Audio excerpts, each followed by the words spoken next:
The story of Romeo and Juliet begins in the town of Verona, Italy, where there lived two powerful families.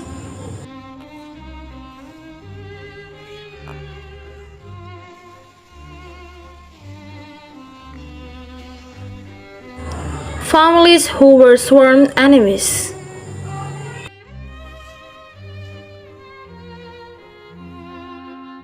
Families who would not think twice before drawing their sword.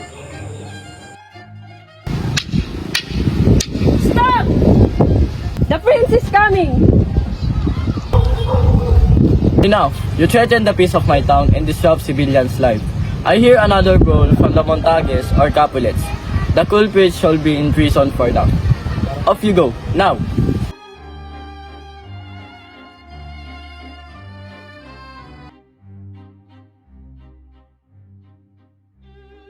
Hello boys, a beautiful day, isn't it? Still thinking about Rosaline, aren't you, my Romeo?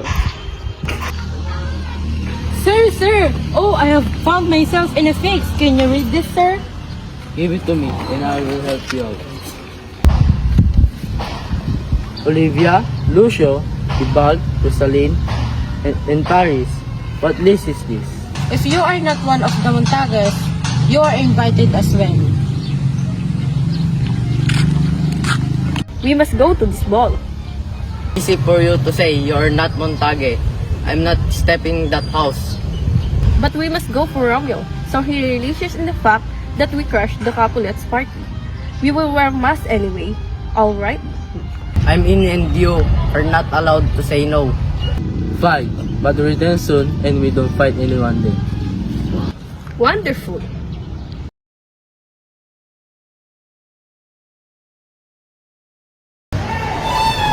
Noblemen and women of Verona, welcome to our humble home. Let the dancing begin. Romeo, go find yourself a dance partner. You need it. We will help ourselves with wine. Come, Mercutio. Wait! I don't want to. Come, Paris. I'd like you to meet my daughter, Juliet. You're the most beautiful lady in Verona. May I have a pleasure of the dance?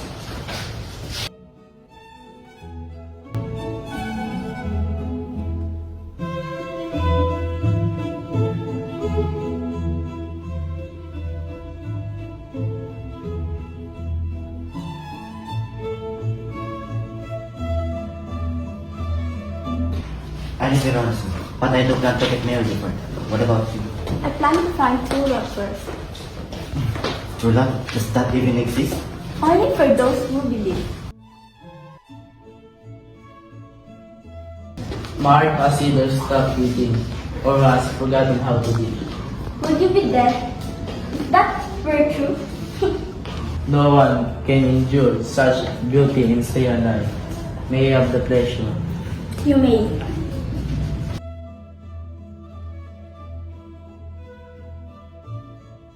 Who is that? Now by the shade in the honor of my blood, striking that I hold another sin. My nephew, why storm you so? Uncle, that man Juliet is with, is a Montague. Young Romeo, is it? It's him, my villain Romeo. Hear the prince warning. To arm a Montague under this roof means riot. Its bloody weight is our death. I would not for the wealth of all the time in my house doing this arrangement. I am not enduring it. You will endure it. If I say you will, you sure I'm not into two of them. It's a shame. You must come train me. Go, be quiet.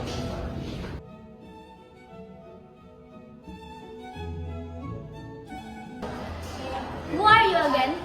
I'm a yearning pilgrim, and you are my only shrine.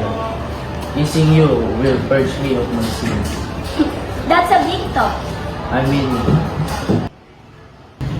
And now, you're giving me all your sins. I apologize. I will take my sin now. You kiss by the book. Madam, your mother is looking for you. Juliet, Lady Capulet is looking for you. Juliet, beautiful name. But why is Lady Capulet calling you? Because she is her mother. I'm in love. I'm in love with a Capulet.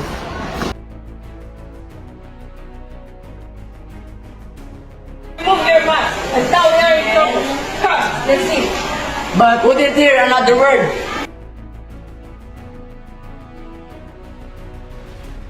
Nurse, find the food that matches the one I was dancing with. If he is already married to someone, I may as well die. Why my heart is yearning to run to him? Is this what they call true love? Madame, Sibao told me who that uncultured boy was. His name is Romeo, and he is a Montague. No! My only love sprung from my only hate. It's too late now. I can't feel my heartbeat. How will I? My heart just left this house.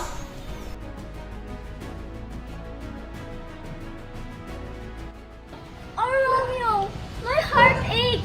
You're a Montague? What's in the name?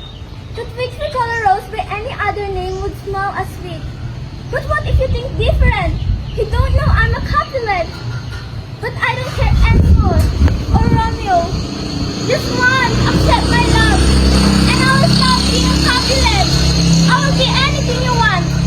Why did you leave? We kiss and yearn for more. I did leave, but I couldn't help coming back. What are you doing here? How did you get here? They will kill you. After listening to my life confessing her love to me, does it really matter if I live or die? Don't you want to leave? Please leave. They will see you. I have night cloak to hide me from their sight and let them fight me here. For my life is better ended by their hate, that to live every moment wanting your love. You love me? Juliet, I swear by the moon. The moon changed. Don't swear by it. What do you want me to swear by? Your true, beautiful self. Say you love me, Romeo, and I will believe. I will choose to believe every word you say, knowing that our families are sworn enemies. For I have never felt the calm I feel when I saw you. This is it, Romeo. This is where my dream celebrated me being alive. I believe you. Juliet, I love you beyond the meaning of love itself. Madam, you have to go. I won't leave you without again full of your vow of love. I already gave it to you. Stay but a little, Juliet, for I am afraid this is all a dream. I don't want to lose your love. I can. If your love for me is honorable, propose marriage, and I will be forever yours. Propose when and where will be performed the rite, and then and there I shall be. By the hour of 9 tomorrow at Friar Lawrence cell. There I will be now. Go, hurry. Good night, my love. Good night, my Romeo.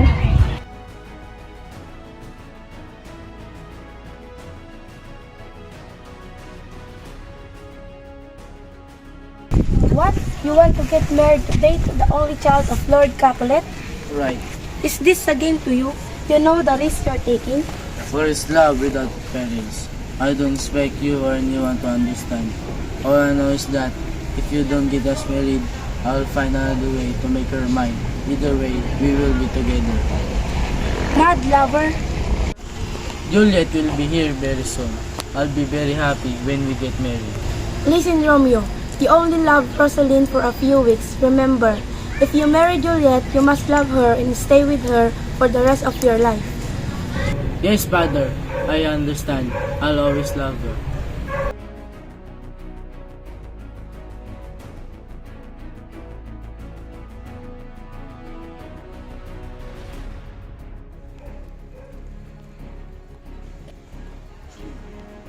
The nurse told me to meet you here. She said, Father Lawrence would marry. And I will. Come with me. That afternoon, the love of Romeo and Juliet was secretly celebrated. They were new husband and wife.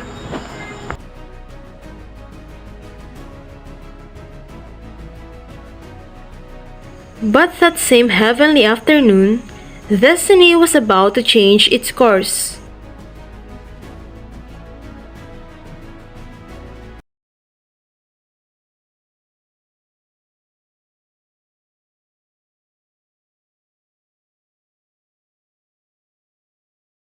Benvolio and Mercutio are waiting on the streets later that day when Tybalt arrives. Tybalt demands to know where Romeo is so that he can challenge him to a duel in order to punish him for sneaking into the party. Mercutio is eloquently vague, but Romeo happens to arrive in the middle of the verbal sparring.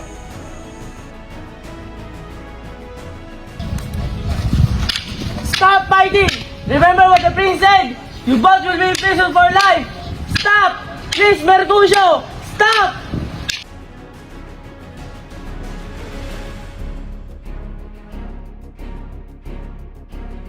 Ibal! Angry over his friend's death, Romeo fights with Tybalt and kills him. Then, he decided to flee.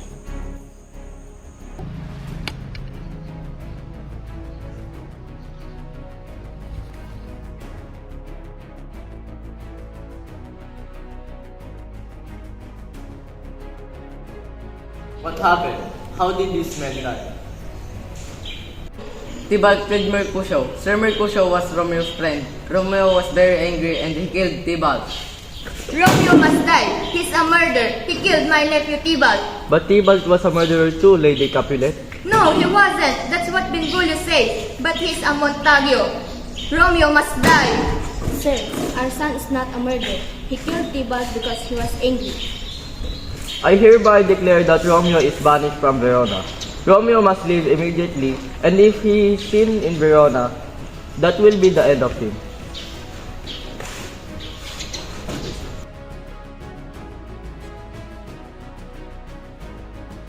How is your madam sister? How is my Juliet? She weeps and weeps. What I have done. I brought tears to her eyes. I hurt my love. I must not leave. Your wife is grateful that her Romeo lives, and you want to take that away from her? How will she live? Romeo, take it straight tomorrow morning and leave for Mantua. I will arrange your stay. You will get everything you need. I will send you a letter about Juliet and Verona. Things will be fine, my boy. Go, meet your wife before you leave. That night, Romeo sneaks into Juliet's room and they consummate their marriage. Paris, I have a good news. I have decided to get you and Juliet married this Thursday. I love Juliet. I waited for so long, but does she want to marry me? I don't have to ask for her consent, and this is the best way to take her out of the Tybalt's death. If that's the case, I wish Thursday were tomorrow.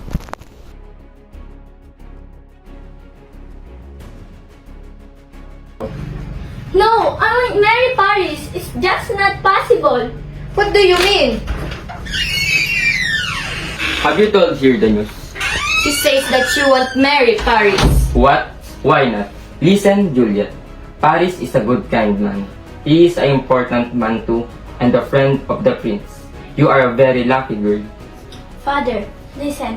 I know you're trying to help me, but I will never marry Paris. I don't love him. I don't even know him. That doesn't matter.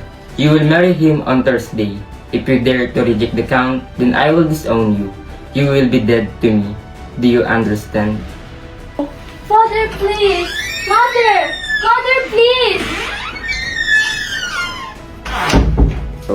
Nurse, what do? I already have a husband. But he is banished. What use is a husband when he can't stay near his wife? You should marry the Count. He'll be a better husband than Romeo. You should forget about Romeo. That's the best thing to do. I'm going to see Father Lawrence. Perhaps he can help me.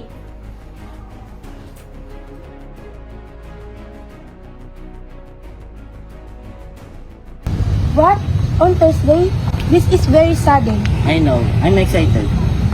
I love Julie for a long time, and soon we'll get married. But you don't know her very well. You wait, Paris. Thursday is too soon. But her father already decided. I'm so happy.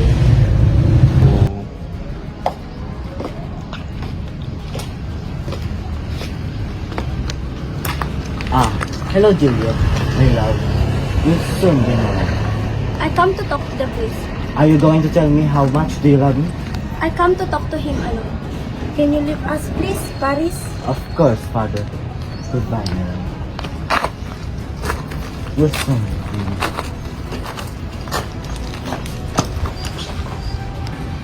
What shall I do? I never marry Paris. I understand your pain, my child. Do you? Does anybody understand?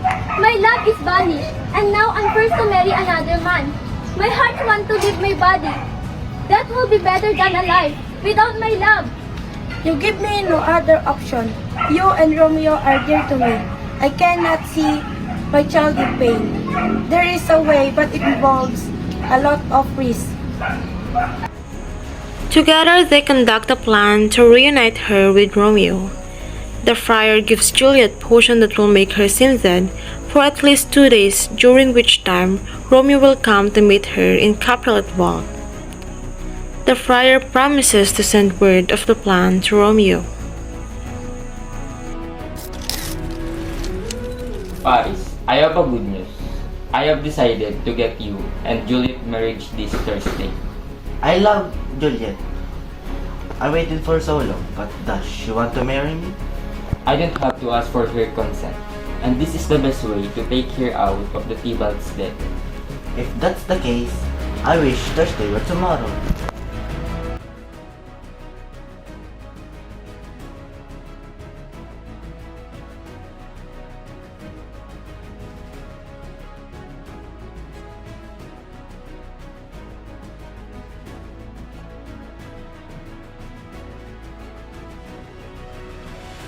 Juliet drinks the friar's potion that night. The next morning, the day of Juliet's and Paris' wedding, her nurse finds her dead in bed.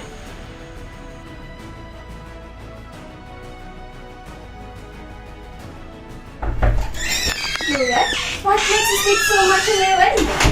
Come on, child, wake up. Juliet? Juliet! Madame, my child!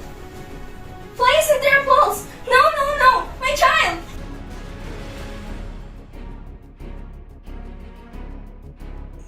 The whole house decries her suicide, and Friar Lawrence insists they quickly place her into the family vault. Unfortunately, Friar John has been unable to deliver the letter to Romeo, informing him of the plan.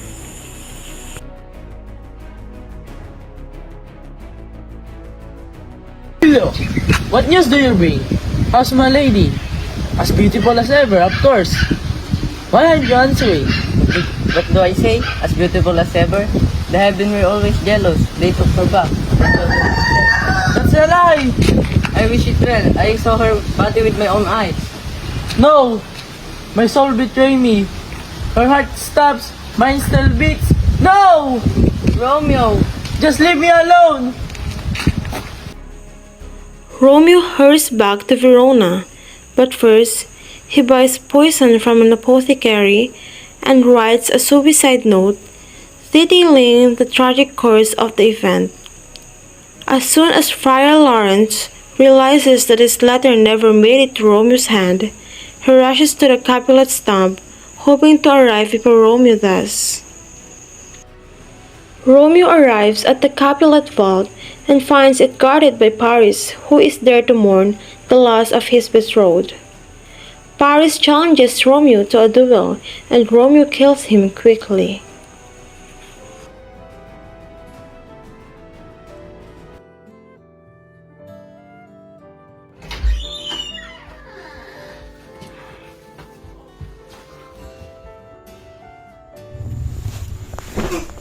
Rest in peace, my friend.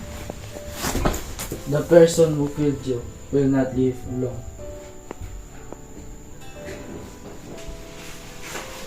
My love, my life, how are you still beautiful? Death took you away, but it could not take your beauty. Let me take your last embrace in the world.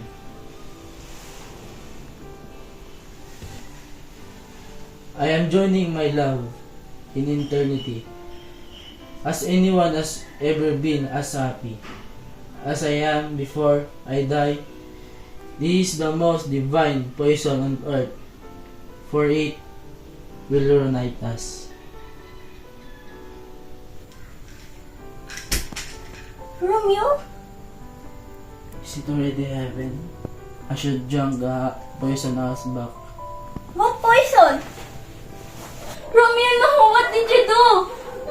Juliet, I love you. No! Romeo, no! My Romeo, not a single drop from me to follow after, but sure still lingers in your lips. Wait for me, my love. I'm coming with you with this last eternity kiss.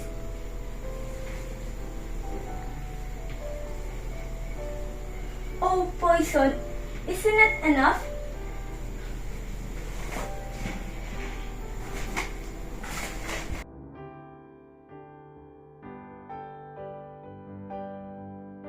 Today's morning, bring an unusual peace to Verona, one that is wrapped with sadness, for two souls have humbled the entire town with the purity and innocence of their love. Can we take the lesson from the dead Capulet Montague? See, what is cursed is laid upon your head, that heaven find means to kindle your joy with love. Oh, dearest Montague. Friar Lawrence explains the whole story, and Romeo's letter confirms it. The two families agree to settle their feud, form an alliance despite the tragic circumstances.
If you are not Benvolio, how's my lady?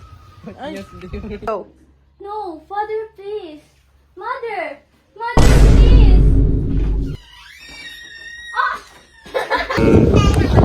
Benvolio, what news do you bring? How's my lady? As beautiful as ever, of course. Why aren't you answering? Did you say? Sila ko? Benvolio, what news do you bring? How's my lady? As beautiful as ever, of course. Benvolio.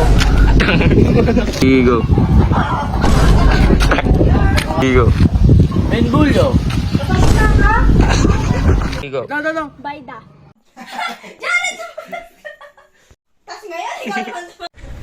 Juliet will be here.